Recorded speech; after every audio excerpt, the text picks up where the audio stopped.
Hey, podcast friends. This is Dr. Steve Hewlett with the podcast Simple Healthy Choices for Weight Loss, where every week we help people who have realized that as their health has been declining over the years, the number of medications they are being prescribed is increasing. We want to help you reverse this health path so you can live the vibrant, pain-free, and hopefully medication-free life you deserve to live. If you'd like even more information on this topic, you can go to Amazon or Audible and pick up my book, Your Plate is Your Fate. And if you think my book helps you on your new health path, please tell your friends and leave a review where you purchased it. Hey, welcome back to another episode of Simple Healthy Choices for Weight Loss. And today is another interview, and this one is going to be another great interview. And this was a good friend of mine, Angela Jenkins. We've known each other for 28 years now. And Angela, thank you so much for being on our podcast today. Thank you. Thank you. My pleasure. Right now, I'm going to let my wife, Theresa, tell you a little bit about Angela. Okay, so Angela Jenkins has been registered dietitian for 32 years in conventional and consulting capacities.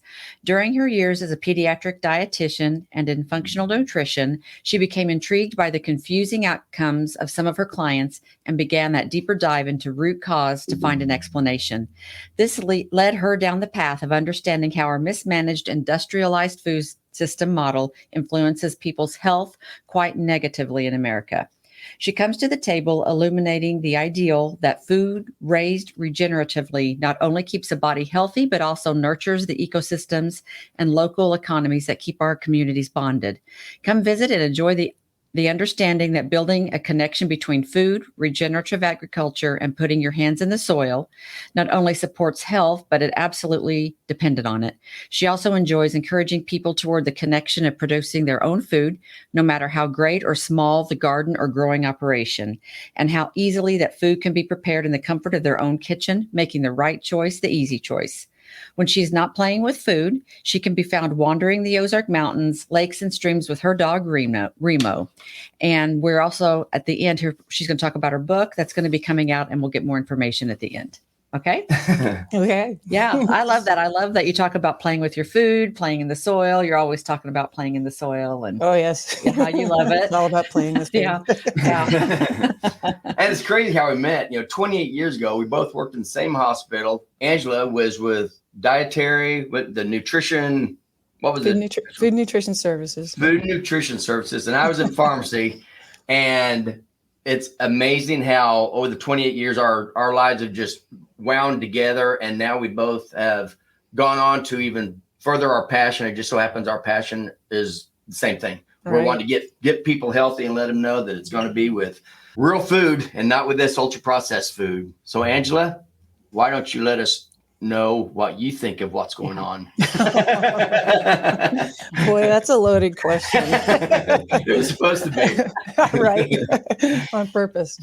I guess I'd like to point out, as we were talking beforehand, how you and I met was, obviously in the hospital. But one of the patients that we both influenced us greatly was this young child that had insulin resistance. And, it's just devastating to watch children at a very young age. How young was the child?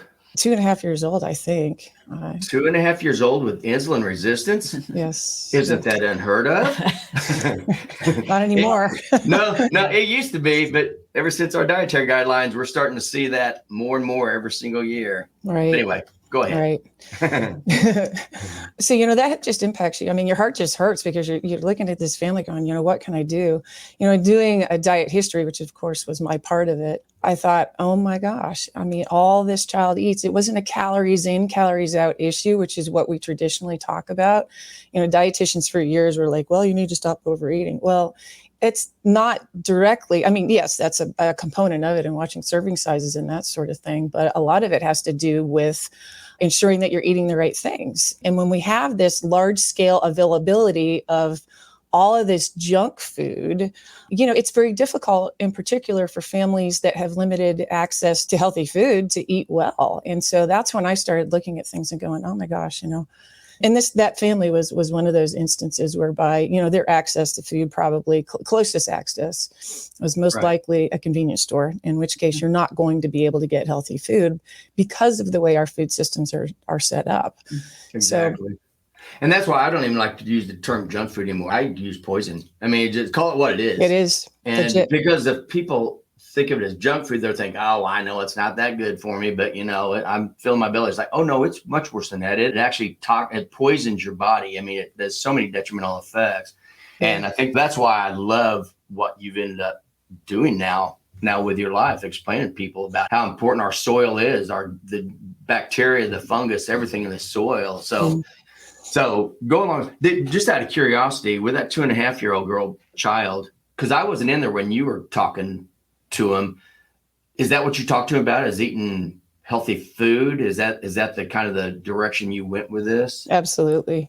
Yeah. And like a lot of conversations go, especially when you're trying to influence dietary intake, it was met with a lot of resistance. So, you know, you do the best you can with what you have. You provide the information that you can. But essentially, you know, I wish I could take all these people home with me, you know, come play in the yard. Let's go play in the dirt. Let me show you how to do this.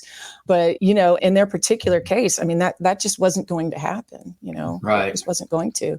And so you're met with this, okay, so what do we do? How do we do this differently? Mm-hmm. And so I kept asking myself that question. Of course, that's where this was ultimately where the book came from, it, because it has to do with the fact that our food systems are so broken that, you know, if what these people have access to is that, it's not going to change for them. And Mom, I believe, I can't like verbatim, but she basically said, yeah, that's not going to happen. Mm-hmm. So right. I'm like, oh, okay, then you need to understand what the ultimate outcome of this is going to be. And that is that your child will ultimately not be well at a very young age. If you're insulin resistant at 2.5 years of age, statistically speaking, you are more likely earlier on in life to become diabetic. Mm-hmm. And I mean, I don't know what the outcome of that for that mm-hmm. child was, but you know.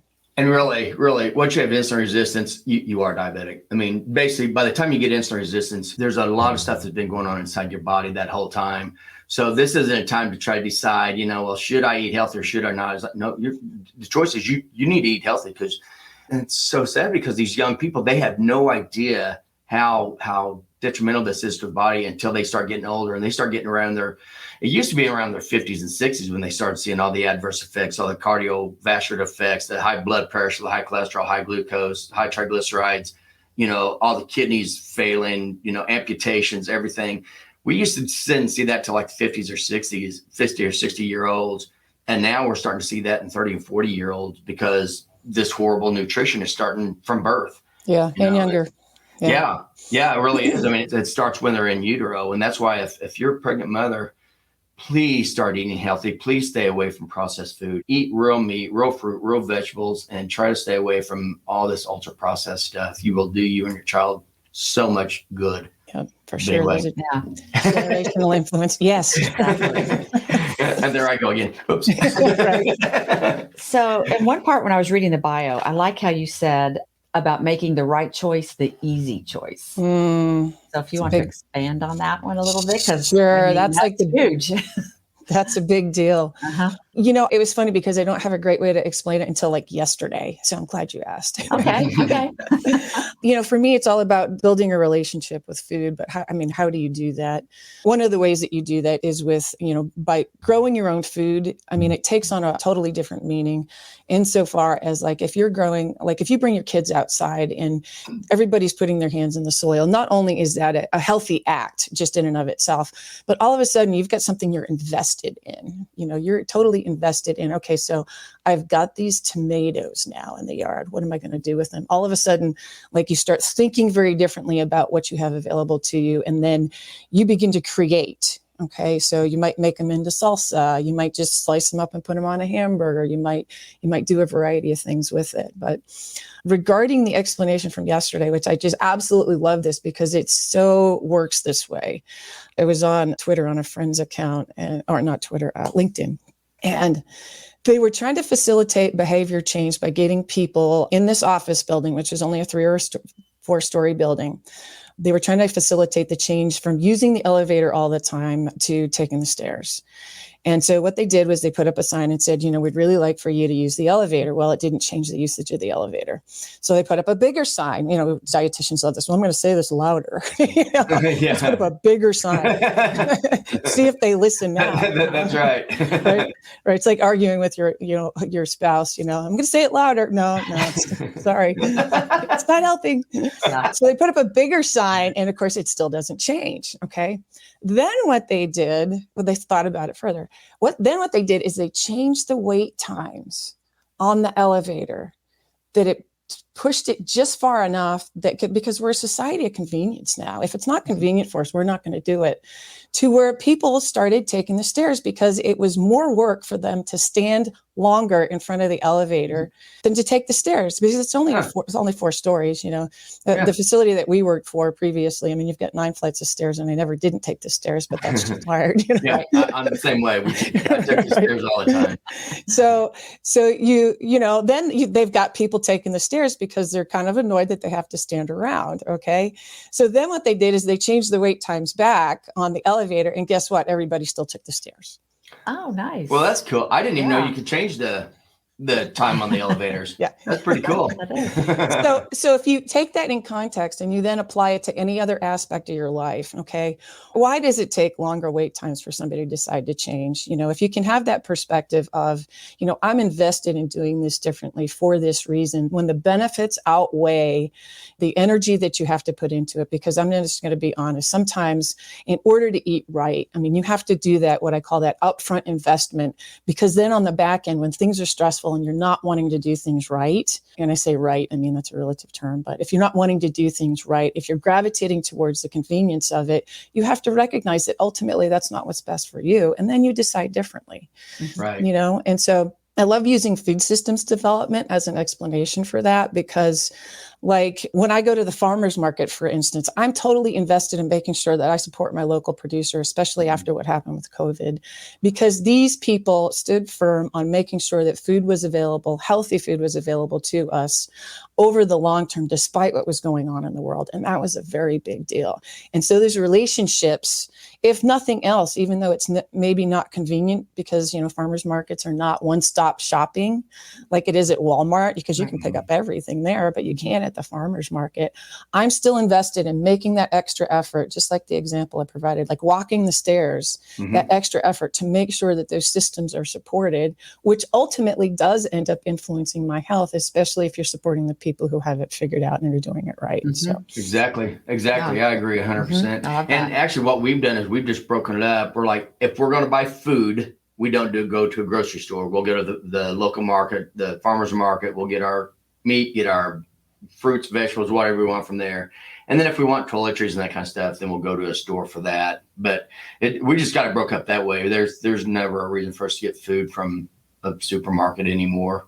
That's awesome. If we can, That's awesome. Definitely in the summer, in the summer. Oh, yeah. Summertime, there's so much access to food. Yeah, we don't have a garden. Yeah. Well, you just got us recently, I guess last year, playing in the dirt at our house. Yeah. So we gave up all Roundup. We don't spray for anything, and now we're pulling weeds. Yeah. Awesome. In fact, I was very, very, very mad at Angela just about 2 hours ago when I was out there seeing all the weeds that we hadn't pulled in a while, thinking, we could have sprayed Roundup on this last or a few years ago before Angela knows. Now I'm sitting there digging them all up by the roots so they won't come back, which makes so much more sense. And now it's done. It's like it was that easy. So it's done for good. Yeah. And again, it's that front end effort that makes the right choice the easy choice when you understand what the ultimate implications are with it. It is so much easier, but people don't see it that way, because getting out, getting on your hands and knees and pulling it out by hand is more work. It is. On the front end. On the back end, you then don't have any weeds for a long time. They'll still creep in eventually. Oh, yeah. Yeah, they're so much easier to take care of. Exactly. Yeah. So just like you came to our house, so that you help people, like you teach classes, is that right? I had been this year. I kind of backed off of it just because I've got so much going on in the book coming out, and still trying to work some, and just you have. Well, I just thought it was really fascinating, because to think about what you're trying to show us to do in our yard. Just we live in a big neighborhood. Everybody's got Roundup, and which we did too. So we're trying to do our little part. but what's happening with the soil when you think of regenerative farming and all that stuff, right? Can you explain a little bit more about that? Oh, sure. Boy. And just so you know, we did have Spencer Boyd on here also. Nice. And which, if any of you listen to our podcast with Spencer Boyd, he was a regenerative farmer. And Angela's actually the one who told us about him when we went to the farmer's market. So thank you for that introduction. That was wonderful. So now I'm curious to see what you think or what you say regenerative farming is. Yeah, I call Spence, and this is part of like food systems development stuff. I call Spence my meat guy because I get all of my meat from him. But he raises it regeneratively. And, he and I have had those conversations about, he's like, Ange, I wish that I could have had you out to the farm to actually test it before and after so I could see what's actually, from the microbial standpoint, what's going on down underneath the soil, because it's a big deal, big deal what he's doing. Regenerative farming. And in fact, I have to write it down, like I make references to it because there's a lot to it. Regeneration of the soil cannot be done in the context of using things like glyphosate, because part of the regeneration has to do with the microbial base in the soil. So that's why, like in my book, I make the distinction of regenerative, but organic, because some people, people gravitate to the organic standard as the gold standard, but we need to take it further than that, because the organic standard does not actually regenerate the soil. Okay. It doesn't do that. So regeneration of the soil is the important part of it. And regeneration can't be done unless it is organic, because that would imply that there's something impairing the biome of the soil. Okay. So let me break this down. So what you're saying is we need bacteria and funguses in the soil.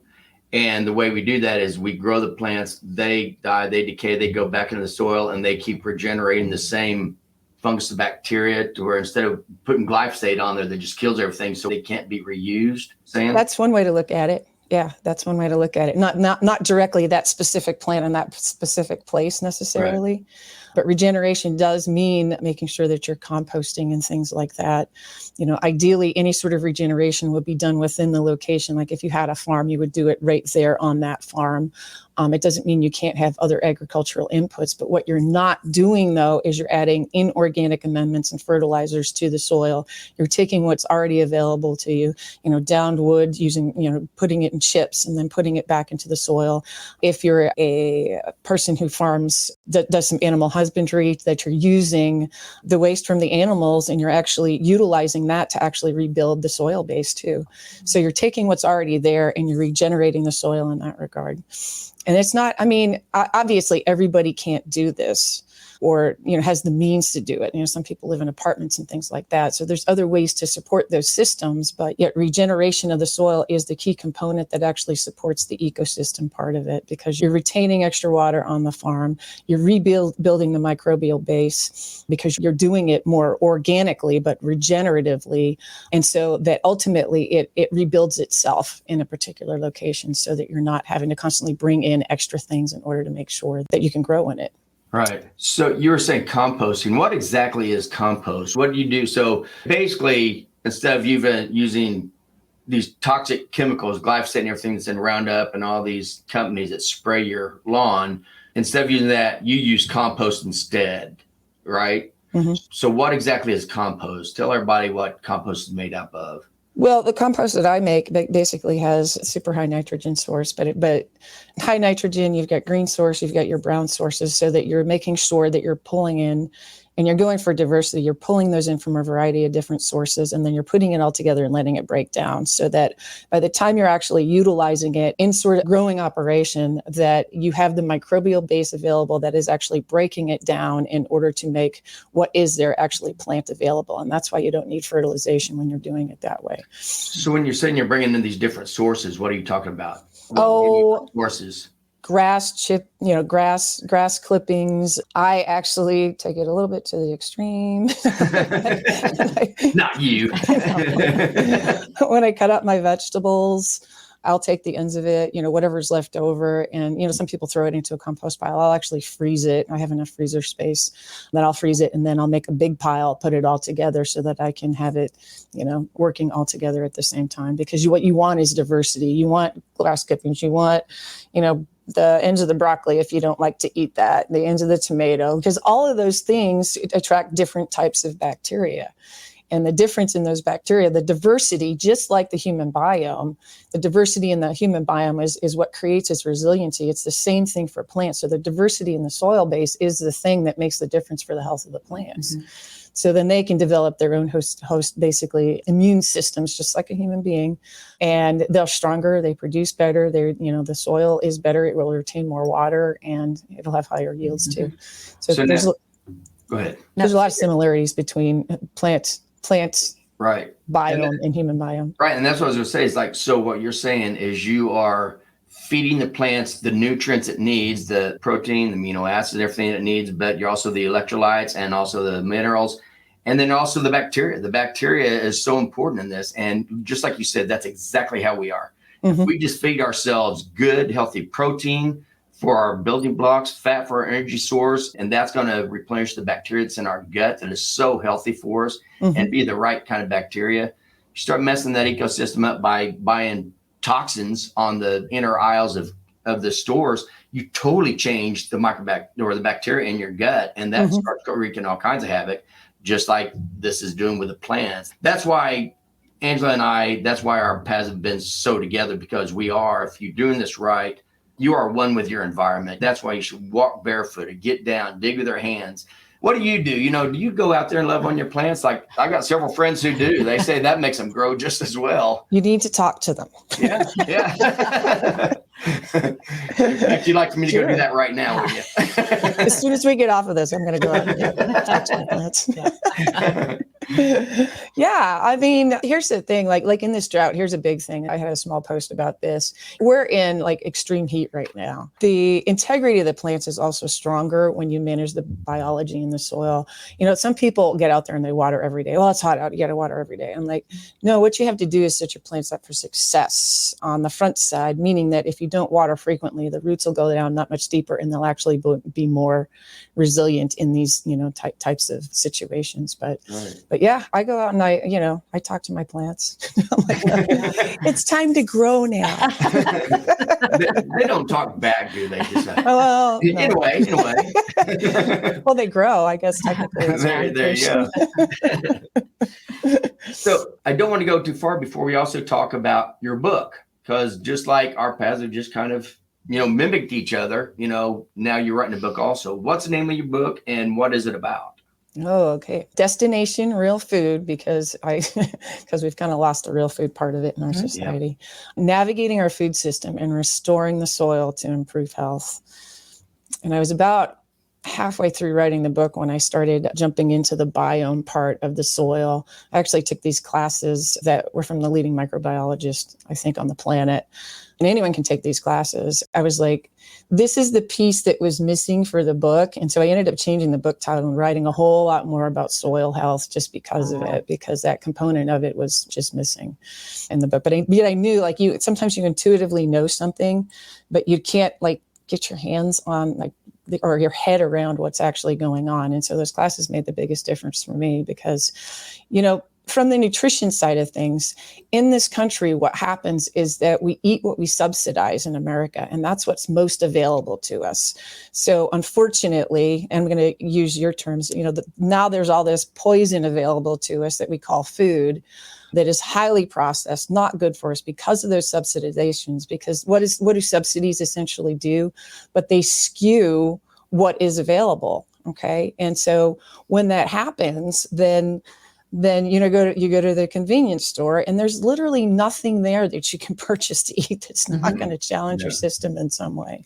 Right. So unless you're one of those ultra prepared people, which carries a cooler in your car with you everywhere you go, I mean, there's going to be influences on your microbiome just by virtue of what's available to you. Right. So understanding that was a big deal. And with that 2.5-year-old that we were talking about earlier, that was their situation. They weren't going to be able to get out of that, unfortunately. But for people who do want to make an influence and, want to read the book, I start off with just looking at the food policy around why it is the way that it is. And the subsidization is so big that, without the American people, and I call us eaters. I think everybody has to eat. As eaters, unless we decide as American consumers that we're going to change our internal narrative around food and how it is that we want to think about it, then these things, they're not going to change. They're just not going to change. So, by teaching people, though, that you do, in fact, vote with your fork and you support the system. You support the system where you spend those dollars, that actually speaks volumes to a food producer, because like if you're a local food producer, then that means that they can go on for another year if you have enough support. But for the industrialized system, they're essentially going to stop producing things that aren't going to be purchased.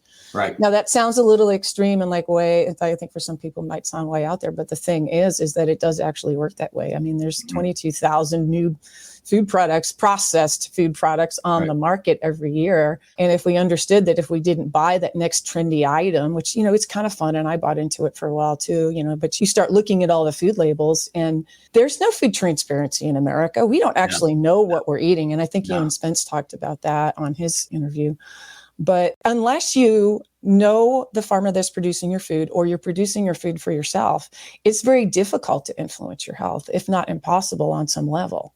So looking at it from that perspective, what it also does, though, is it sounds overwhelming on some level to some people if you haven't done it before. But the more you do it, the more you love to do it, because it's that engaging.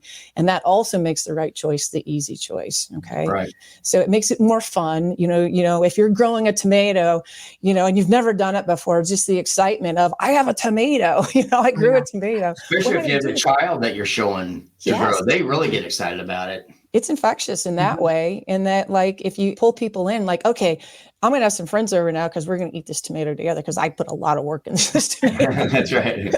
Or whatever it is. It doesn't even matter, because food is fun, especially when shared. And food also pulls people together. And the other way that the right choice becomes the easy choice is just by breaking bread together, by eating together, by, making that salsa out of that tomato together and just laughing about, I can't even believe I did this. Isn't this so cool? Or, that kombucha experiment. I use this example in the book, the kombucha experiment that went wrong and splurted all over the ceiling, it can be frustrating, but it can also be just so fun in so many ways. And then you just, if you mess something up, you just go out to eat or something.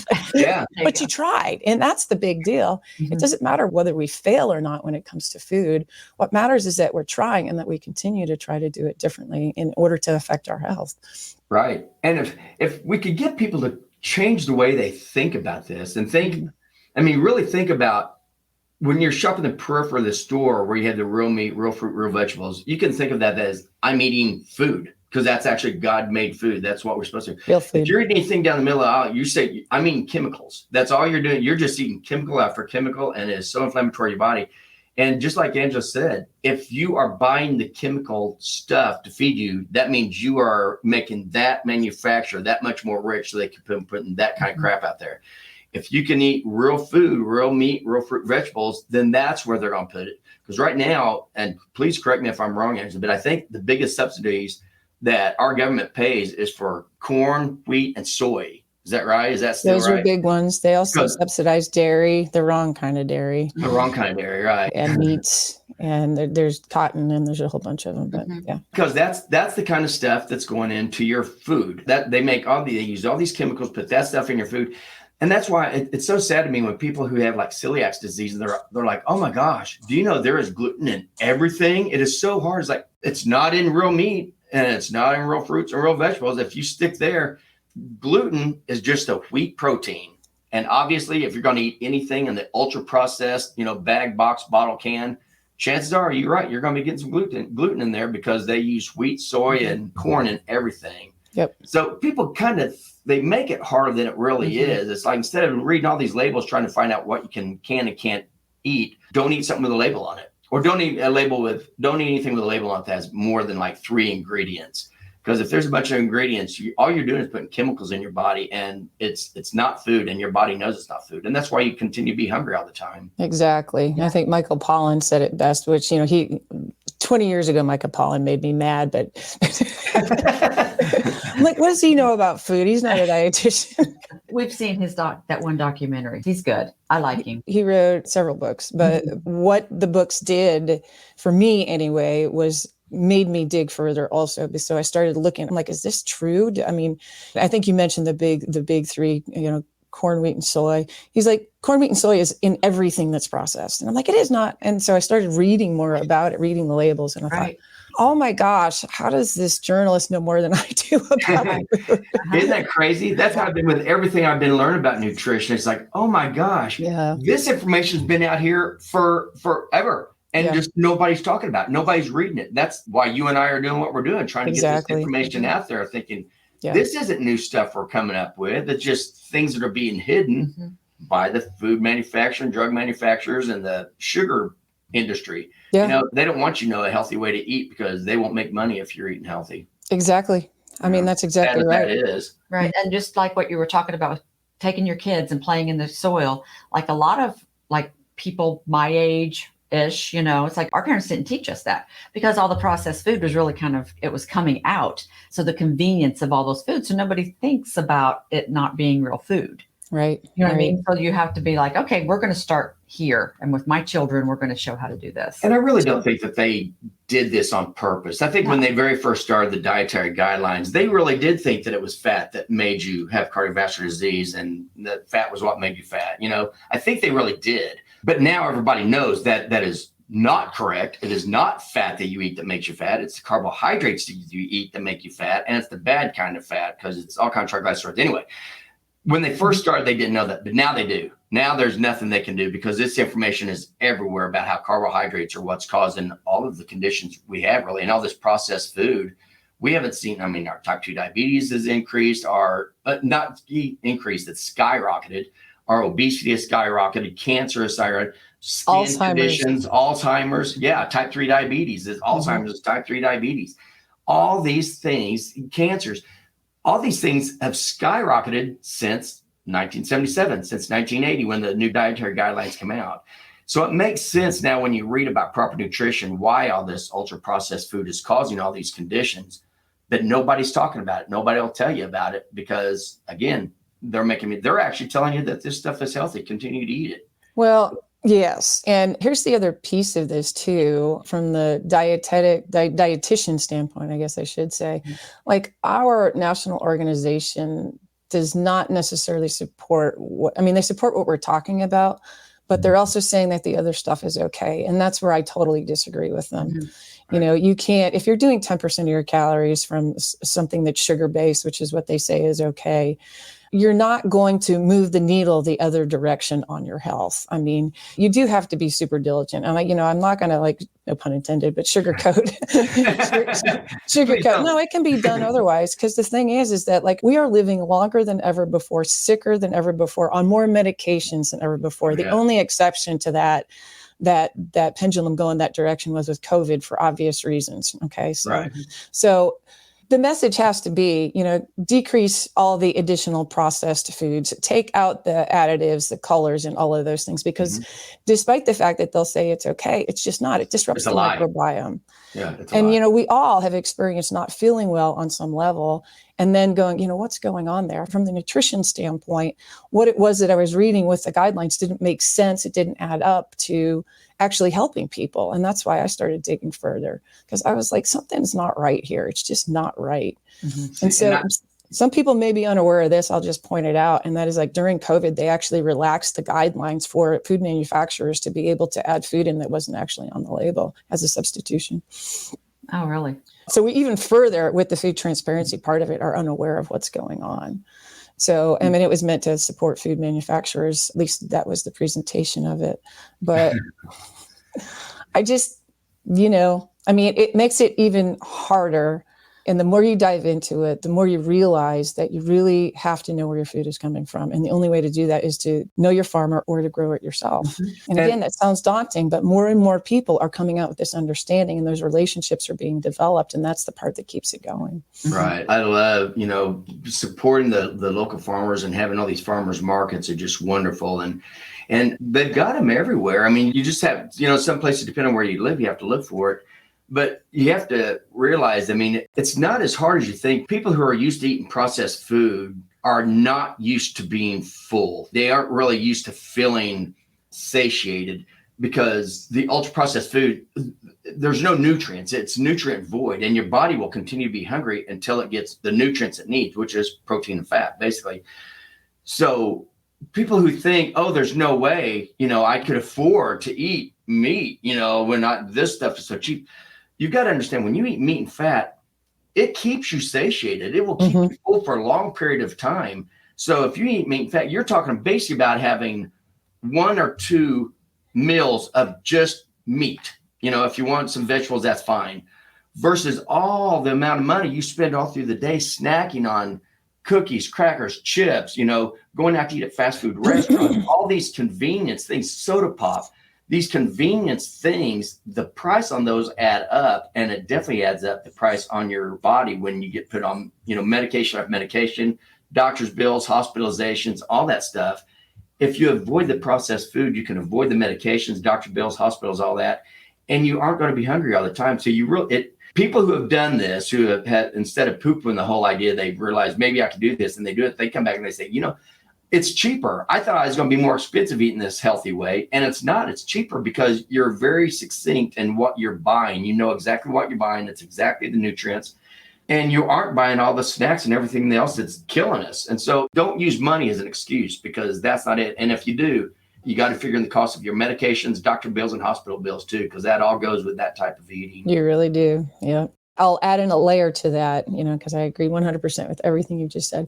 The layer is that what people also don't realize is that, in particular with two foods, dairy products and wheat products, when you eat them from the satiation side of things, have somewhat of an opioid-like effect. And so people are unaware that it's almost like you're being drugged on some level. Yes, you are. And, when I've worked with clients, they'll tell me, well, I'm eating the way you're telling me, but I just don't feel full. I said, you don't feel full, or you don't feel like sedated, because that's how they will feel. He's like, that's what it is, isn't it? I have one client in particular I'm thinking of.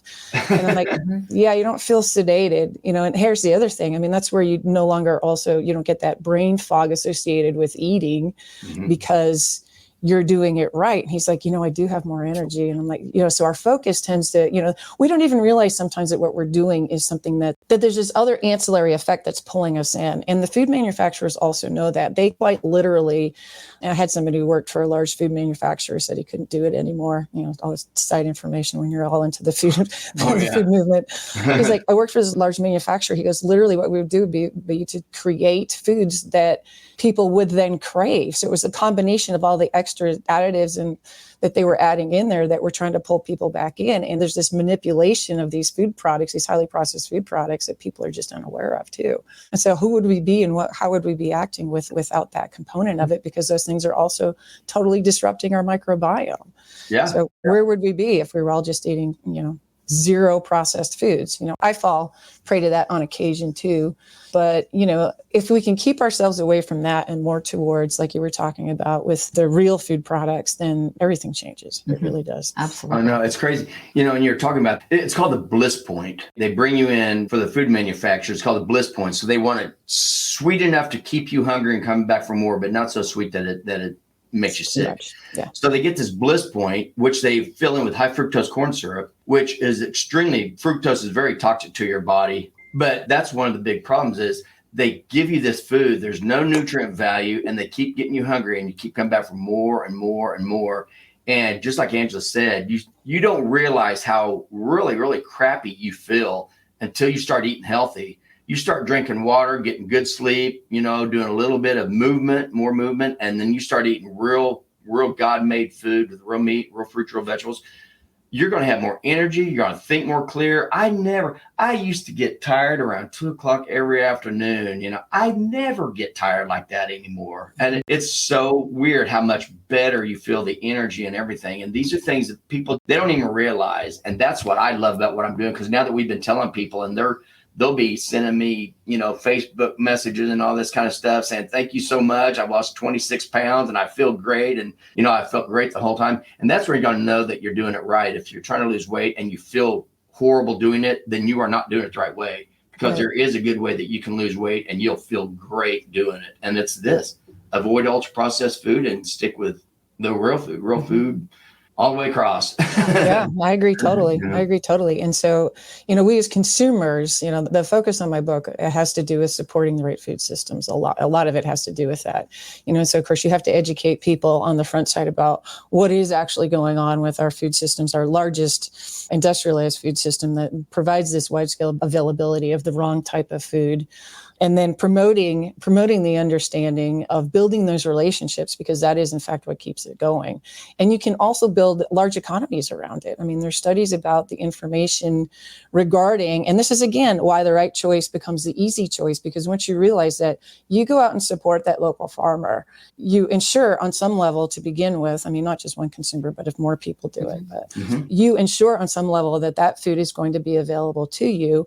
And then that farmer also in turn is actually more likely to support other local businesses if they're doing it right. Okay. Right. Which they are. A lot of these people at the farmers markets, for the most part, already have this understanding. That's why they're there. Right. They're like, I'm watching this and I want to be able to have healthy food available for my children.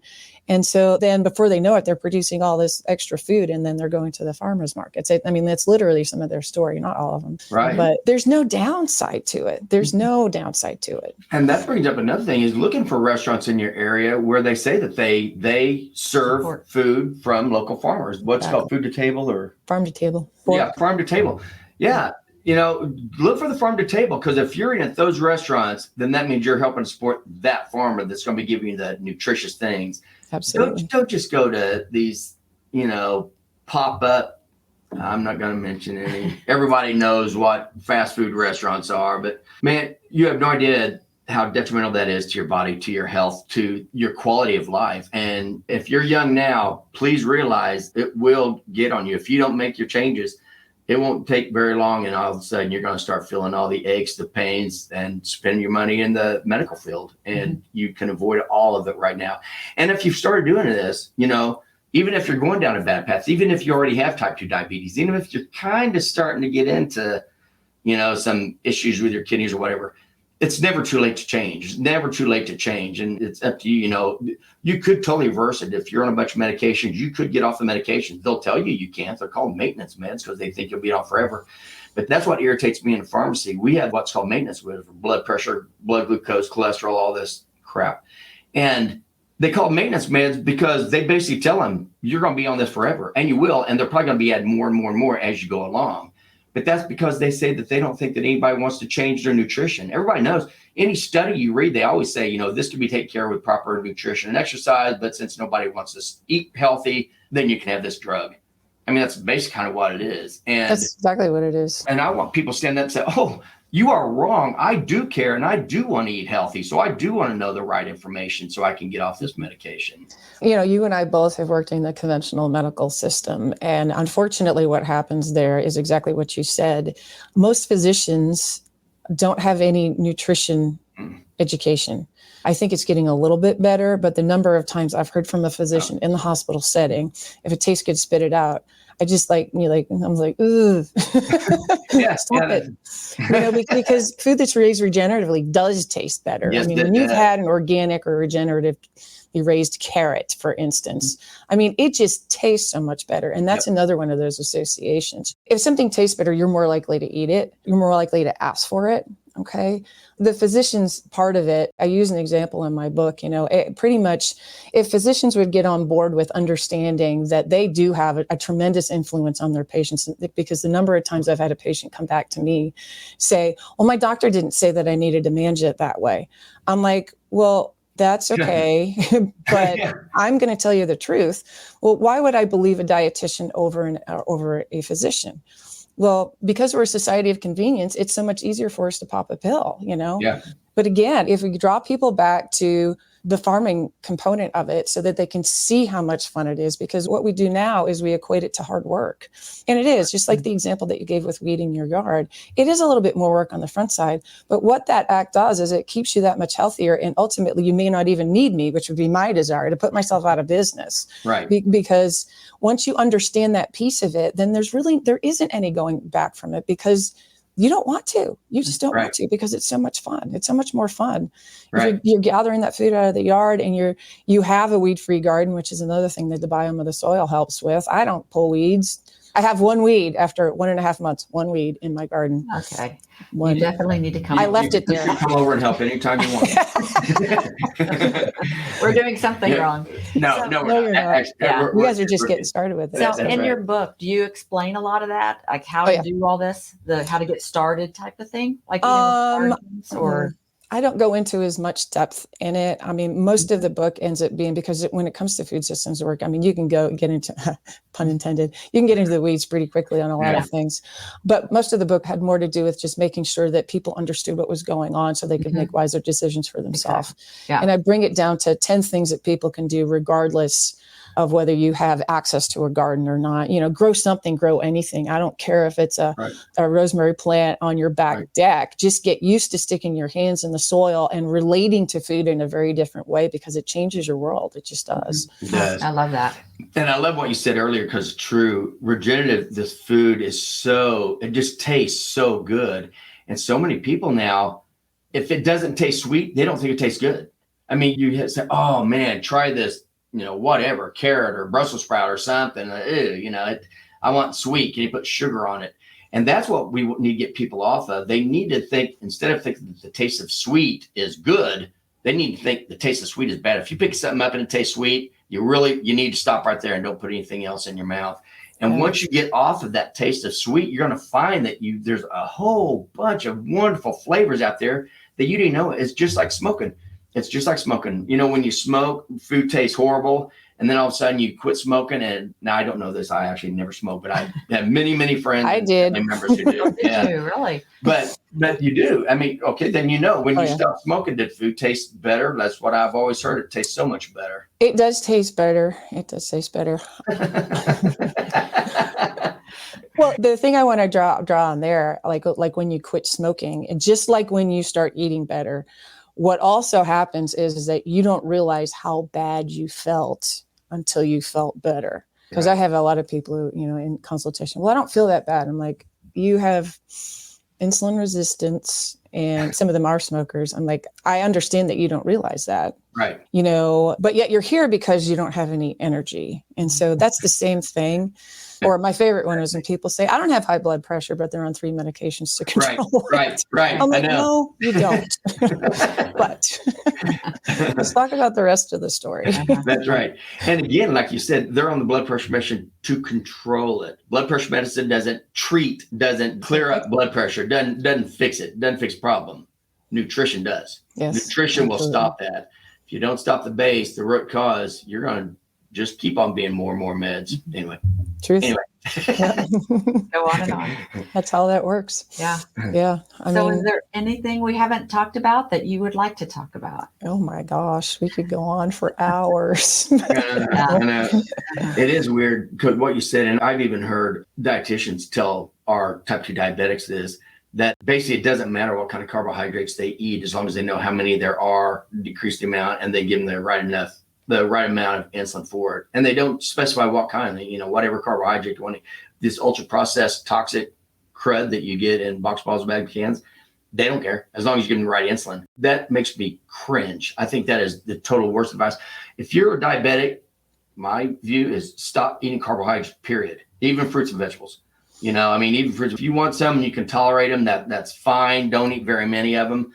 But all carbohydrates are glucose. Glucose raises your blood glucose, and that raises your insulin, and that's why you're diabetic in the first place. So quit putting glucose in your body. You're going to quit making your insulin levels high, which means you'll be able to take care of your type 2 diabetes. And Angela has been telling everybody this. I've been telling everybody this. I hope people realize how important this is. Just stick to good, healthy food. Eat real food. Yeah. Eat real food. I will add one more thing in there. And that is that from the food system standpoint, there are communities out there, people that are building food systems around farms. And I use an example in my book. I call it vitality, not by mistake, because people can build their own vitality by building these relationships around them, by making sure that they're supporting local food systems. And so there are areas around the country called like agriburbias. Those are agriculturally based communities. If we build communities around golf courses, why can't we do it around food, right? Hey. So So there's people doing it. And actually, I'm involved with something here locally that eventually maybe we can talk more about, but it is more of like an eco-village type setup where they are wanting to have people come on the farm, actually live there. Some people will actually build residences there, and there will be ancillary businesses associated with the location. And so that piece of it, like if you think about it, if you're bringing people together around food, then what you can do is you can build those systems around food, and you start thinking about it like we did in the 1940s. The industrialization of food kind of took the burden of responsibility off of people to produce their own food because it was then being provided back to them. But back in the day, everybody had a garden. Absolutely everybody had a garden because there wasn't this one-stop shopping place to get these things done. And so the fact that people are, and I think when I pulled up the information from, I think it was APA, they indicate that there are at least one of these sorts of developments in every single state now at this point. And I know that there's one up closer to St. Louis, and then there's one going to be coming down in Southwest Missouri here too. And it's exciting to me because I'm going to help them grow some food. Yeah. I would let us know. I'd like to go see it. I'd like to see what we might be interested in. Sure. I mean, it should be, to be a lot of fun too. I mean, I'm just oozing excitement here. You're almost vibrating. Right? Yeah. So I can't think of anything else that Okay. All right. Let's talk again about the name of your book and when are you thinking it's going to be ready? It's in formatting right now. So I was hoping to have it out before the end of June. So, I mean, you all know how this goes. It's like one more thing and one more thing. Maybe around November. It's amazing how many things come up at the very end of getting your book out. I'm like, why didn't you tell me this on the front side? That wasn't on the list. That's right. So hopefully by the end of July, at the very latest, every time something happens, I'm like, okay, I'm going to make time to get that done. So, and what was the name again of the Destination book? Real Food. Navigating our food system and restoring the soil to improve health.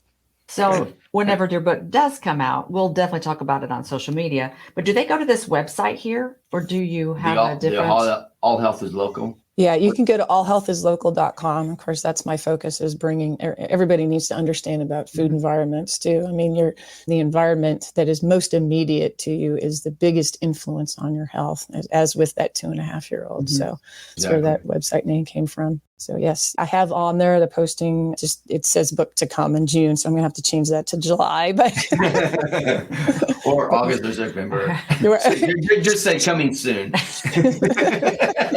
The end of July.